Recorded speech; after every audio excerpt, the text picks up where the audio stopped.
Esta historia permaneció congelada en el tiempo muchos años y ha estado rodeada de mucho misterio y terror. Alrededor de esta historia hay muchísimas leyendas de grupos nativos de la zona que hasta el día de hoy han relatado sucesos terroríficos y espeluznantes de lo que allí sucedió. En los relatos se cuenta que un grupo de hombres blancos arrastraba un bote grande y un trineo en el suelo, pero estos hombres blancos tenían una apariencia muy particular. Ellos no tenían dientes, su aspecto era extremadamente delgado y se veían como un espanto muy terrorífico. Hola a todos los amantes del misterio, sean súper bienvenidos a un nuevo episodio. El día de hoy vamos a hablar sobre una expedición muy extraña que ocurrió en 1845. Y hasta el día de hoy no se sabe con exactitud qué fue lo que le sucedió a estas personas. Antes, por supuesto, recuerden seguirme en Instagram, en Twitter y en Facebook como Jen Mystery. También, por supuesto, suscríbanse a este canal y denle a la campanita para que no se pierdan ningún video nuevo. Ya saben que con todos sus me gusta y sus comentarios me ayudan un montón para seguir haciendo videos de misterio. Y no siendo más, vamos a comenzar. El Antártico, el terror y el Erebus. El 19 de mayo de 1845 ocurre un suceso histórico que hasta el día de hoy ha cobrado gran importancia y lastimosamente no tiene una respuesta concreta. Esta historia permaneció congelada en el tiempo muchos años y ha estado rodeada de mucho misterio y terror. Alrededor de esta historia hay muchísimas leyendas de grupos nativos de la zona que hasta el día de hoy han relatado sucesos terroríficos y espeluznantes de lo que allí sucedió. En los relatos se cuenta que un grupo de hombres blancos arrastraba un bote grande y un trineo en el suelo, pero estos hombres blancos tenían una apariencia muy particular. Ellos no tenían dientes, su aspecto era extremadamente delgado y se veían como un espanto muy terrorífico. Con el avance tecnológico y con el hambre de querer explorar el mundo, en el siglo XIX, más específicamente en los 1800, hubo diferentes intentos de varias naciones por conocer el mundo, también porque ya había una competencia de comercio que les interesaba mucho. Inglaterra fue uno de los países con más avances marítimos. Durante muchos años ellos se esforzaron en encontrar una alternativa para navegar hacia las Indias de una forma más rápida que España y Portugal. Por supuesto, muchos exploradores ingleses lo intentaron durante muchos años. En 1610 Henry Hudson lo intentó, también Robert Bylot y William Baffin en 1616, pero realmente hasta el siglo XIX esto no se había podido lograr. En 1845 hubo una gran expedición para conquistar el paso noroccidental. Esta misión estaba a cargo del contraalmirante John Franklin. John Franklin había dirigido algunas expediciones en el pasado, unas con éxito y otras no tanto. Sin embargo, esta era una misión bastante importante y complicada. Debían buscar la manera de pasar del Océano Atlántico al Océano Pacífico en barco, y para ello era necesario rodear América. Como ya habían recorrido la ruta de Magallanes, esta era una ruta que era muy larga y la vuelta que debían dar era bastante grande. Por ello fue necesario que buscaran una ruta para rodear América porque era un país demasiado enorme. Y a esto se le llamó el Paso Noroeste. El problema era que este lugar de paso estaba lleno de muchos canales que eran bastante angostos, estaban llenos de hielo y el clima era bastante frío. Y la única manera de llegar a atravesar o de explorar esta zona era en verano, ya que era el mejor clima del año para atreverse a realizar esta travesía. Por esta razón, durante cientos y cientos de años lo intentaron sin éxito. Hasta el siglo XIX, cuando los ingleses tenían el dominio de Canadá, decidieron volverlo a intentar. Franklin ya había explorado la costa ártica canadiense desde 1819 a 1822 y entre 1825 a 1827. Sin embargo, en la búsqueda del paso noroeste, se dieron cuenta que había un área que todavía no había sido explorada, y era más o menos un cuadrado de 181.300 kilómetros cuadrados, la cual es una zona bastante grande y con un clima muy difícil. Un hombre llamado Sir John Barrow quien tenía un cargo de segundo secretario del almirantazgo, promovió muchas expediciones hacia la región inexplorada del Ártico, y como veía acercarse el final de su carrera, decidió buscar un líder para completar la expedición del pasaje noroeste. Él creía que toda esta región del Ártico simplemente era mar abierto y que no había ningún rastro de hielo ni de ninguna cosa. Entonces buscó algunas personas para que fueran a explorar este paso del noroeste y de paso descubrieran si en medio del mar había un continente más. La primera opción era William Edward Parry, pero Parry ya había hecho algunas expediciones al Ártico y dijo que estaba cansado de esta zona. Por ese motivo rechazó la misión. La segunda opción era James Clark Ross, quien rechazó la misión porque le había prometido a su esposa que ya no iba a volver al Ártico. La tercera opción era un hombre llamado James Fitzjames, pero el almirantazgo dijo que esta persona no tenía la experiencia y por eso lo rechazaron. Después Barrow pensó en George Black, quien también había sido un explorador de la región del Ártico canadiense, pero decidió no proponerlo porque este señor era muy polémico. El siguiente fue Francis Crozier. Él era de Irlanda, pero como era de baja cuna o de una familia que no tenía tanto prestigio, pues lo dejaron a un lado. Entonces, como última opción, decidió proponer a Sir John Franklin. El problema era que este señor tenía 59 años. Sin embargo, como Franklin siempre había estado en busca del pasaje noroeste, decidió aceptar. Para la expedición reunieron dos barcos muy enormes, uno que se llamaba The Erebus y otro que se llamaba The Terror. Como estos barcos ya habían viajado a la Antártida, pues ya estaban reforzados con lo que se suponía que iban a necesitar. Entonces Sir John Franklin estaba a cargo de toda la expedición. Adicionalmente a Fitzjames le dieron el mando del barco Erebus y a Crozier el de Terror. Desde el 7 de febrero comenzaron a armar todo el equipo para zarpar. Finalmente zarparon desde Greenhithe, Inglaterra, el 19 de mayo de 1845, con 24 oficiales de mando y 110 hombres, para un total de 134 personas. Sin embargo, ese día a última hora, cuando ya iban a salir, a 5 de los pasajeros no los dejaron subir a bordo del barco. Realmente no se sabe por qué, pero estas personas se quedaron en tierra. Y el resultado fue que iban 129 personas en total. Se esperaba que este viaje durara aproximadamente un año. Sin embargo, ellos iban provistos de cosas para 3 años. El Erebus y el Terror eran unos barcos inmensos. Eran unos buques de 3 palos con cascos forrados con placas de cobre que le daban una gran resistencia a cada embarcación.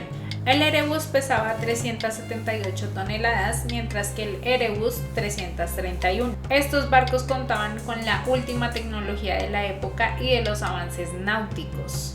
Tenían buenos motores que les permitían navegar a 7 km por hora. Tenían refuerzos con vigas arqueadas, placas de hierro y una calefacción que funcionaba a vapor. Y las hélices llevaban lo mejor de los metales para evitar que se estropearan. También cada barco tenía una biblioteca de más de 1200 libros, varios de ellos de Charles Dickens, y tenían muchas conservas para 3 años de viaje. Estos barcos fueron vistos por última vez en Baffin Bay, que es un área situada entre Groenlandia y Canadá. La última vez que vieron a la expedición fue aproximadamente en agosto de 1845, cuando el capitán Danet de la embarcación ballenera Prince of Wales y el capitán Robert Martin del Enterprise dijeron que vieron a Erebus y a The Terror en Baffin Bay. Estos barcos estaban esperando que el clima mejorara para adentrarse en el estrecho de Lancaster. Este estrecho realmente era un laberinto. Estaba lleno de varios canales y el paso era muy angosto para estos barcos tan enormes. El tiempo transcurrió y 2 años después de que estas personas partieran, no se volvió a tener información sobre ellos. Entonces la esposa de Sir John Franklin, que se llamaba Lady Jane Franklin, en conjunto con algunos miembros del Parlamento y de la prensa británica, metieron mucha presión al almirantazgo para que enviaran una expedición de búsqueda. Entonces idearon un plan de 3 expediciones.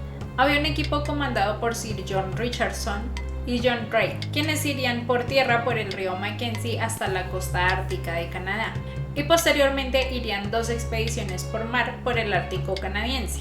Irían por el archipiélago de Canadá y el archipiélago del Pacífico. Adicionalmente, ofrecieron una recompensa de 20,000 libras para las personas que los encontraran. y podían ser personas del país o de naciones o de cualquier lugar que se quisieran sumar a esta intención. Como fue una noticia tan popular, todo el mundo comenzó a preocuparse e incluso hicieron una canción en honor a la esposa de Sir John Franklin, o sea, Lady Jane Franklin.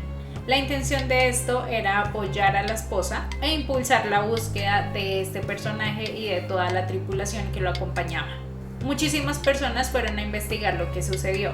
En 1850, varios barcos británicos y estadounidenses navegaron por el Ártico canadiense, pero no tuvieron éxito porque no pudieron encontrar nada. Cuando John Rae estaba haciendo una expedición en 1854, se encontró con un miembro de los Inuit.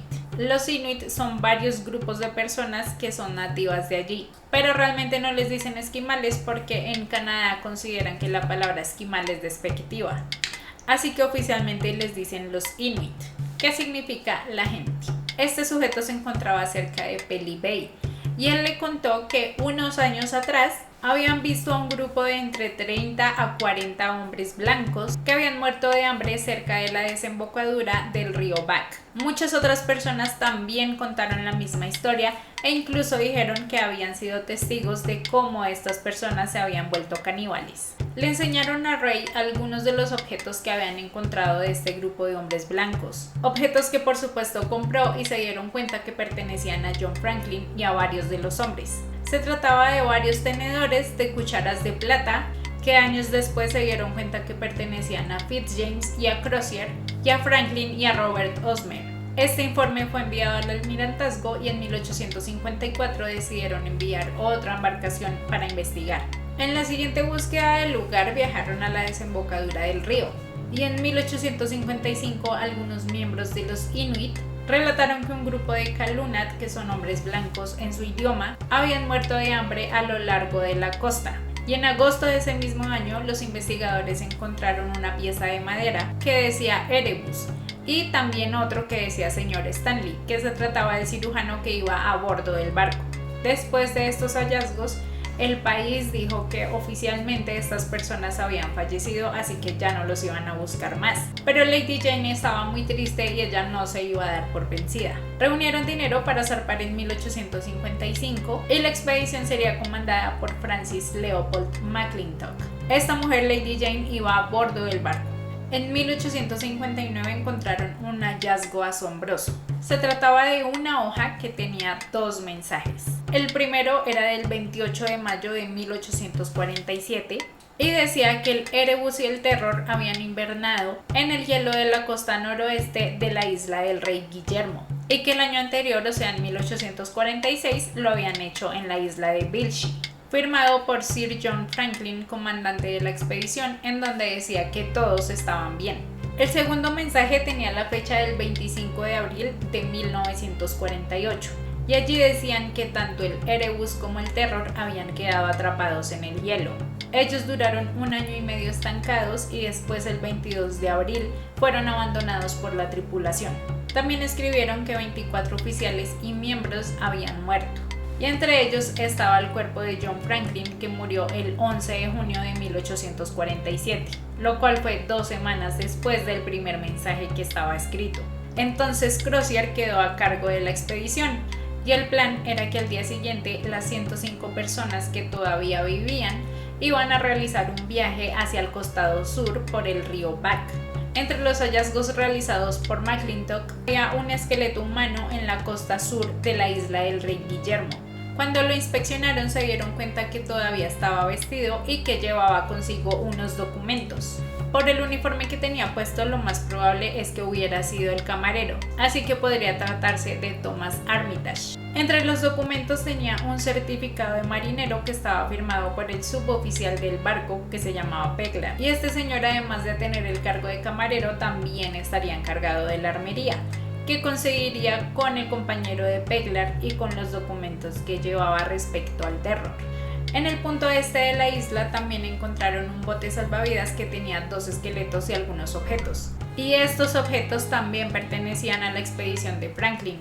En el bote había muchas cosas abandonadas, como pañuelos de seda, botas, jabón perfumado, peines, zapatillas, esponjas y muchos libros de la biblioteca.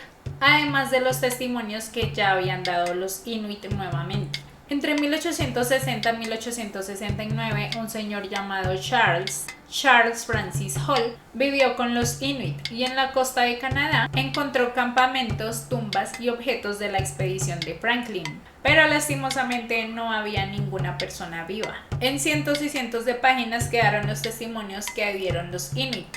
Había relatos que habían hecho a los buques de Franklin y el relato de un grupo de hombres blancos en la isla del Rey Guillermo.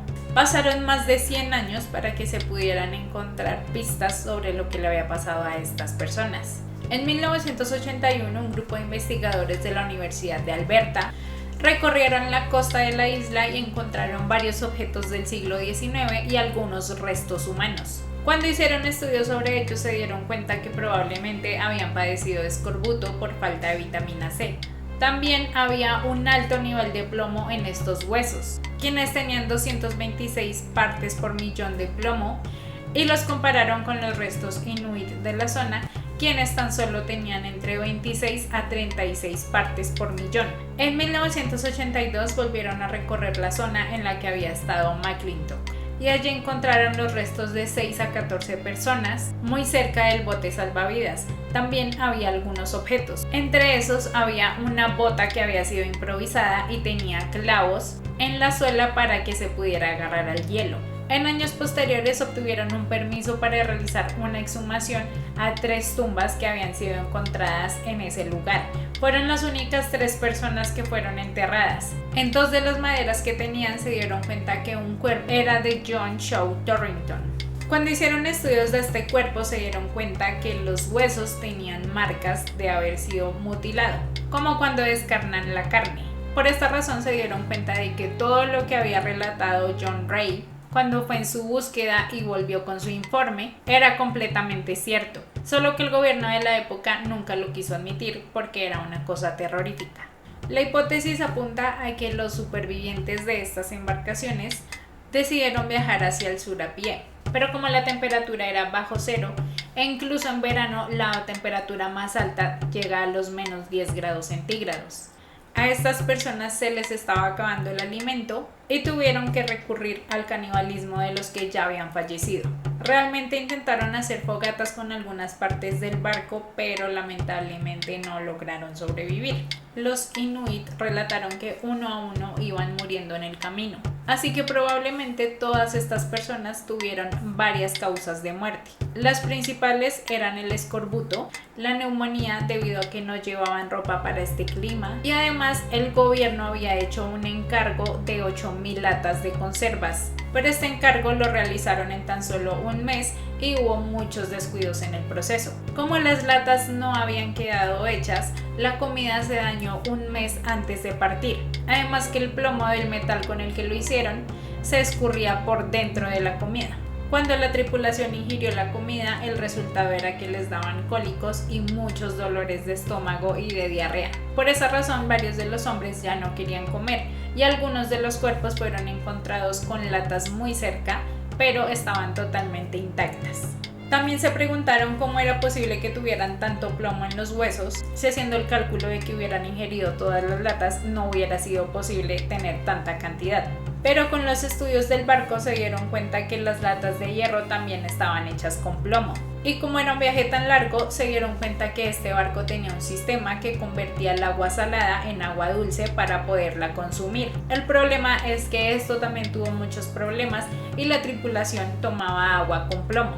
En 2014, accidentalmente encontraron la embarcación de Erebus mientras realizaban una búsqueda en la zona del avión de Malaysia Airlines, el vuelo 370 que desapareció con 220 pasajeros. De este también hablaremos en el futuro, pero quédense pendientes porque pues obviamente les vamos a avisar cuando salga. Un marinero inuit que hacía parte de la búsqueda, llamado Sami Kokvik, le contó al jefe de la expedición que un día le estaba pescando, cuando a lo largo vio un trozo muy grande de madera que sobresalía del agua, lo cual parecía ser un mástil. Esta pieza sobresalía del hielo en la costa occidental de la isla del Rey Guillermo. Incluso había tomado una fotografía, pero la cámara se le cayó del bolsillo y cuando se dio cuenta pues ya estaba en el agua. Entonces con estas personas decidieron probar suerte e ir a revisar la zona. Con un equipo de submarino y unas cámaras ROV se sumergieron y en las profundidades encontraron unas planchas de madera, un timón, un casco y una campana de un barco. Al continuar explorando se dieron cuenta que se trataba del Erebus. El barco estaba totalmente intacto. Todavía tenía los camarotes de los sargentos y de los oficiales, había escritorios, había latas de conserva, botellas e incluso loza de la época. También se dieron cuenta que tenía una chimenea, lo cual era muy inusual para la época del barco. 2 años después, en 2016, muy cerca de este lugar, encontraron el barco de Terror, que también estaba muy bien conservado. Varios misterios rodean esta historia. Un misterio más es que estos buques no se encontraban en donde deberían haber estado inicialmente, según las historias de 1850. Dicen que realmente no es probable que el hielo los hubiera arrastrado. Tampoco entendían por qué la tripulación había abandonado el barco si la condición climática era mucho peor. Además, muchos de los esqueletos que encontraron en el camino tenían pedazos de piel y de carne de hombres blancos que habían sido guardados en sus botas. Algunas partes del barco habían sido incendiadas para hacer una hoguera, pero también había muchos libros, porque no los habían quemado. Actualmente se cree que es posible que estas personas, además de haber sufrido unas condiciones tan extremas, gracias al escorbuto y a los niveles tan altos de plomo, hubieran podido enloquecer, lo cual pudo haber hecho que hubieran tomado algunas decisiones muy apresuradas. También en las 3 tumbas que habían encontrado, únicamente 2 estaban selladas y bien conservadas. La tercera no había tenido una placa de madera porque cuando habían hecho las expediciones en 1860 tenían el permiso para exhumar los cuerpos, pero a una de las tumbas le había sido arrancada la tapa con un pico. Solamente que gracias al efecto de permafrost en este clima tan frío, es muy probable que no hubieran podido seguir y decidieron dejar la tumba así e irse. Actualmente se han hecho muchísimas películas y documentales sobre esta historia, que realmente es mucho más terrorífica y peor que la ficción. Muchas personas también hicieron cantos en honor a John Franklin. Incluso se dice que en Canadá una de estas canciones es prácticamente el segundo himno nacional del país. También hicieron muchos poemas y novelas relatadas a la expedición de John Franklin. Incluso desde 1850 se hicieron obras de teatro, la primera escrita por Wilkie Collins y Charles Dickens, llamada The Frozen Deep. Una novela de Julio Verne llamada Las aventuras del Capitán Hatteras en 1866 está inspirada en la travesía de John Franklin. Allí intenta seguir los pasos que hizo John Franklin y descubre que el Polo Norte está dominado por un gran volcán. También estuvo relatado en varias novelas como The Journals of James Fitzjames de 1999 de John Wilson y The Terror de Dan Simmons. En 2018 la historia fue adaptada por AMC en una serie de 20 capítulos llamada The Terror, que también está inspirada en el libro de Dan Simmons. Muchos de estos expedicionarios decían que el hielo realmente los perseguía y que la zona tenía algo místico que era muy extraño.